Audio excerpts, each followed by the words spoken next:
Kita sudah kedatangan narasumber kita yaitu Bapak Mukhtar SSIMPD PhD selaku Kepala Pusat Pengelola Kuliah Kerja Mahasiswa atau KKM. Turun ke lapangan melakukan pengabdian langsung untuk mempraktekkan knowledge yang dia peroleh di dalam kelas kepada masyarakat sekitar gitu ya. Setiap periode itu berbeda-beda tergantung tema dan kebutuhan yang ada di masyarakat kita.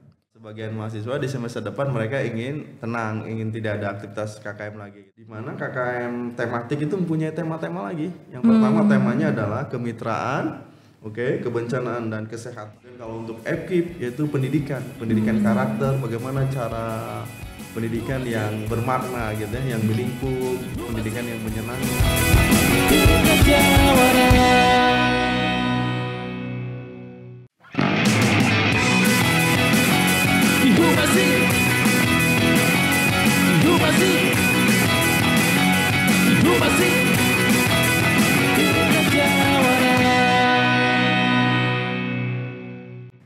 Assalamualaikum warahmatullahi wabarakatuh. Shalom, Om Swastiastu, Namo Buddhaya, salam kebajikan, dan salam sejahtera untuk kita semua. Halo Sobat Jawara, bertemu lagi di Humasin, podcast resmi yang membahas informasi seputar Untirta bersama saya Riri. Saya Mukhtar. Baik, terima kasih Bapak sudah datang pada hari ini. Sebelumnya seperti yang kita ketahui ya Pak, KKM merupakan salah satu program wajib yang diikuti oleh mahasiswa Untirta sebagaimana bagian dari pengabdian masyarakat. Tapi ternyata masih banyak nih Pak teman-teman yang bertanya-tanya mulai dari prosedur pendaftaran, tanggal pelaksanaan sampai tujuan, dan masih banyak lagi pertanyaan lainnya yang sudah saya rangkum hari ini. Nah teman-teman, di sini karena kita sudah kedatangan narasumber kita yaitu Bapak Mukhtar SSIMPD PhD selaku Kepala Pusat Pengelola Kuliah Kerja Mahasiswa atau KKM dan Pengabdian kepada Masyarakat. Baik Bapak, mungkin boleh dijelaskan dulu nggak sih Pak, KKM itu apa dan tujuan utamanya apa? Baik, jadi KKM itu adalah bentuk kegiatan tridharma pendidikan perguruan tinggi di mana mahasiswa itu turun ke lapangan melakukan pengabdian langsung untuk mempraktekkan knowledge yang dia peroleh di dalam kelas kepada masyarakat sekitar gitu ya. Tujuan utamanya adalah untuk merasakan manfaat perguruan tinggi khususnya Untirta di masyarakat yang ada di Provinsi Banten gitu. Itu secara generalnya itu ya. Baik. Untuk tujuan utamanya sendiri Pak? Nah, secara tujuan utamanya itu adalah bagaimana mahasiswa ini adalah bentuk kurikulum gitu ya. Jadi kita itu wajib mahasiswa Untirta itu untuk KKM gitu ya, untuk di Provinsi Banten ini, di daerah-daerah yang sudah kita tempatkan lokusnya. Setiap semester, setiap periode itu berbeda-beda tergantung tema dan kebutuhan yang ada di masyarakat kita Banten itu. Oke, baik. Oke Pak, untuk pertanyaan selanjutnya, alur pendaftarannya bagaimana sih Pak? Oke, jadi adik-adik semua ya, untuk mahasiswa Untirta, jadi kita selalu mengupdate informasi pendaftaran baik di web maupun Instagram LPP Untirta gitu ya. Kemarin itu kita sudah membuka pendaftaran itu adalah timeline-nya itu adalah yaitu kemarin itu adalah pendaftarannya 4 sampai 15 November itu ya. Tetapi karena membludak kita tutup itu. Tadinya kita target itu 1.700, tetapi karena membludak jadi sekitar 1.950 sekitaran itu ya. Jadi kita cuma 2 hari 3 hari lagi karena mahasiswa itu sekarang gitu, nanti biar semester depan beres gitu. Itu biasanya, makanya sekarang itu sangat pengen yang sekarang karena sebagian mahasiswa di semester depan mereka ingin tenang, ingin tidak ada aktivitas KKM lagi gitu. Makanya sekarang itu sangat membludak, tetapi insya Allah nanti kita di bulan Juni juga kita akan sudah buka kembali gitu ya tentang KKM ini gitu ya. Jadi saya bacakan Mbak ya intinya. Boleh.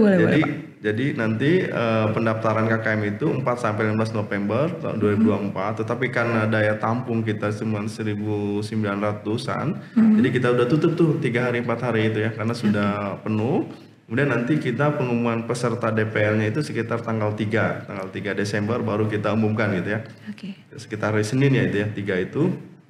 Dan juga nanti akan ada pembekalan ya untuk mahasiswa Korcam ya, koordinator kecamatan, DPL dan peserta pada tanggal 5 Januari itu ya. Kemudian juga pelepasan KKM-nya itu nanti 8 Januari tahun 2025, kemudian juga pemberangkatan ke lokasinya tanggal 19.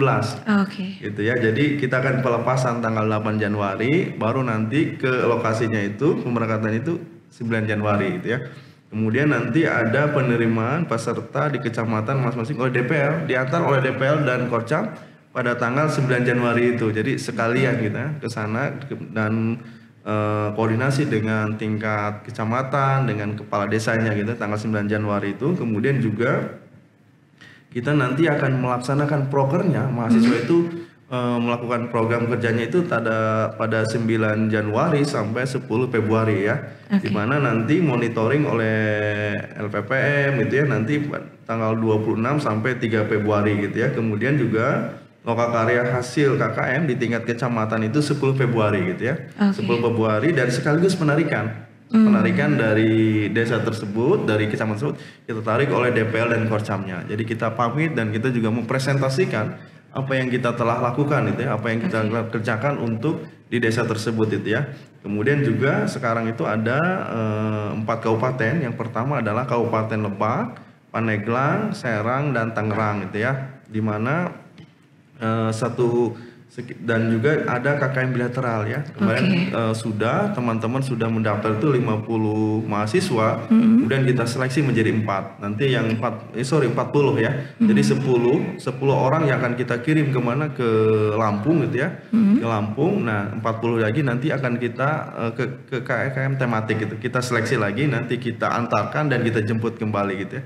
KKM bilateral. Kemudian juga pesantren. Sekarang ada pesantren. Jadi pesantrennya itu adalah sekitar 15 orang, di mana nanti mereka akan supporting system di pesantren itu dekat Cinangka, satu Fajrul Karim dan kedua di Labuan nanti ya. Kita nanti minggu ini akan kita konsolidasi ke sana, tapi yang Cinangka sudah menerima dengan baik gitu ya.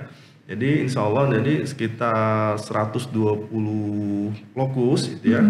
2 pesantren, jadi setiap lokus KKM itu 16 mahasiswa gitu ya. 16 mahasiswa dan mahasiswi di desa-desa. Tentunya kita dengan indikator desanya itu tertinggal dan berkembang gitu ya. Berkembang. Pertama, KKM ini adalah mempunyai jenis-jenis KKM-nya, Mbak ya. Pertama itu adalah ada KKM tematik ya. Ada KKM tematik, kemudian ada KKM kebangsaan, ada KKM bersama PTN Barat, KKM MBKM dan KKM bilateral itu ya. Di mana KKM tematik itu mempunyai tema-tema lagi. Yang pertama temanya adalah kemitraan, kebencanaan dan kesehatan, kemudian juga kependudukan dan gender, kepariwisataan dan ekonomi kreatif gitu ya. Kemudian juga pembangunan desa berkelanjutan, pertanian dan ketahanan pangan, dan kemudian juga pondok pesantren. Ini yang baru ya. Ini yang baru di semester ini. Mudah-mudahan adalah keberadaan ini bermanfaat ya, valuable and meaningful to others gitu ya, untuk ke semuanya gitu. Insya Allah kita atas arahan Pak Rektor dan Bu Ketua dan Pak Sekretaris, kita akan ke pesantren. Mudah-mudahan nanti semester depan juga nanti akan ke pesantren setiap periodenya gitu. Sekarang 2, mungkin semester depan akan bertambah gitu ya. Baik Bapak. Teman-teman, ini sangat menarik sekali ya, apalagi ada KKM di pondok pesantren ya Pak. Pak, untuk selanjutnya di KKM tuh kita ngapain aja sih Pak? Jelas ya. Pertama kita itu merujuk pada buku panduan, di sana sudah jelas ya indikator-indikatornya ya. Pertama kita juga pemberdayaan masyarakat itu ya. Jadi kita melakukan pemberdayaan, community service itu ya. Seperti membuat program gitu ya, yang terkait dengan bidang-bidang mahasiswa gitu ya. Karena Untirta kan ada kedokteran, ada pendidikan, ada teknik, ada FISIP, ekonomi gitu ya, pertanian. Nah di sana lah mereka memanfaatkan ilmunya gitu ya. Seperti sustainable pertanian. Kemudian kalau teknik itu mungkin ada yang sustainable development goal, SDGs gitu ya, pemanfaatan limbah. Kemudian kalau untuk FKIP yaitu pendidikan karakter, bagaimana cara pendidikan yang bermakna gitu ya, yang meaningful, pendidikan yang menyenangkan gitu ya. Kemudian juga kalau untuk ekonomi kreatif, marketing digital, Kalau FISIP bagaimana kita membuat misalkan diskusi tentang tata kelola pemerintahan yang baik gitu ya, nanti di-share di perangkat desanya gitu. Dan juga keuangan untuk ekonomi gitu ya, banyak sekali ya. Jadi dari dan kedokteran itu misalkan stunting gitu ya, untuk gizi-gizi, kemudian juga pemeriksa kesehatan gitu. Karena mereka kan para adik-adik mahasiswa ini kan mempunyai background dan knowledge-nya yang berbeda-beda. Nah, diaplikasikan di masyarakat setempat itu ya. Insya Allah itu sangat membantu masyarakat dan sangat terasa kebermanfaatannya gitu ya. Sangat dengan adanya adik-adik mahasiswa ini gitu ya. Bahkan kepala desanya juga kita juga sangat kalau itu mengalu-alukan, jadi sangat ingin gitu ya, Untirta itu ke sana gitu. Kalau untuk contohnya kan banyak Pak pariwisata kita di Banten ya yang belum ini kita bisa melalui media massa gitu kan, dengan sustainable tourism gitu ya, dengan di daerah selatan banyak ya, kayak daerah-daerah pariwisata gitu, Goa Lalai gitu ya, terus Sawarna gitu, banyak pantai-pantai yang memang yang harus kita up gitu ya. Kemudian juga mahasiswa sekarang juga dengan artificial intelligence gitu ya, dengan ke masyarakat kita kenalkan aplikasi-aplikasi yang artificial intelligence, contohnya untuk UMKM dan sebagainya, untuk perdagangan dan banyak sekali, untuk web desa kita juga ya membantu pemerintah desa. Insya Allah sangat bermanfaat ya kehadiran adik-adik mahasiswa Untirta ke desa tersebut ya. Kemudian sekarang temanya ini Mbak, temanya itu adalah ini sangat menarik ya temanya itu. Pengembangan masyarakat inklusif berkelanjutan untuk membangun karakter jawara, jujur, adil, wibawa, amanah, religius dan akuntabel di Provinsi Banten. Tetap Untirta itu value jawara ya Pak. Oke, keren sekali ya teman-teman. Masya Allah. Nah Pak, berarti KKM itu nggak cuma pindah tempat tidur ya Pak? Tidak. Justru kita itu keberadaan mahasiswa akan terasa di masyarakat. Kapan lagi kita bisa mengabdi pada masyarakat? Ketika bekerja sudah lain ceritanya. Tetapi dengan adanya mahasiswa, kita bisa mengabdi, kita bisa memberdayakan dan bisa mengenal dengan masyarakat sekitar gitu ya. Oke, baik. Kita sampai di pertanyaan terakhir nih Pak. Harapannya untuk KKM tahun ini dan tahun-tahun yang akan datang apa nih Pak? Ya, saya berharap ya tentunya dengan berdoa kepada Allah Subhanahu wa taala, semoga KKM ini diberikan kemudahan, kelancaran dan dapat yang terbaik gitu, dan selalu dapat kita itu selalu improvement ya, selalu never ending improvement. Jadi selalu kita upgrade terus itu ya.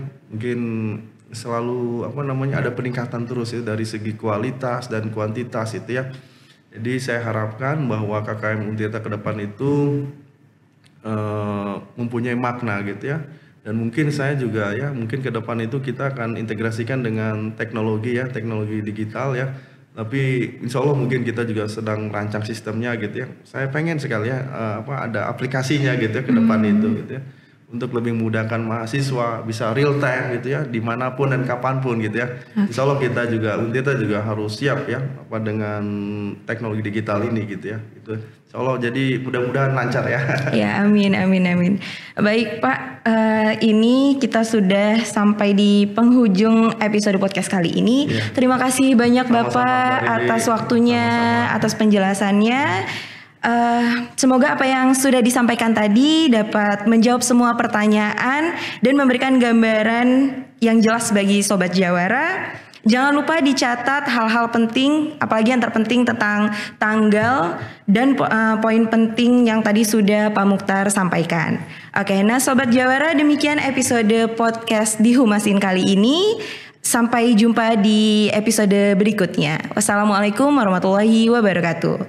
Untirta Jawara.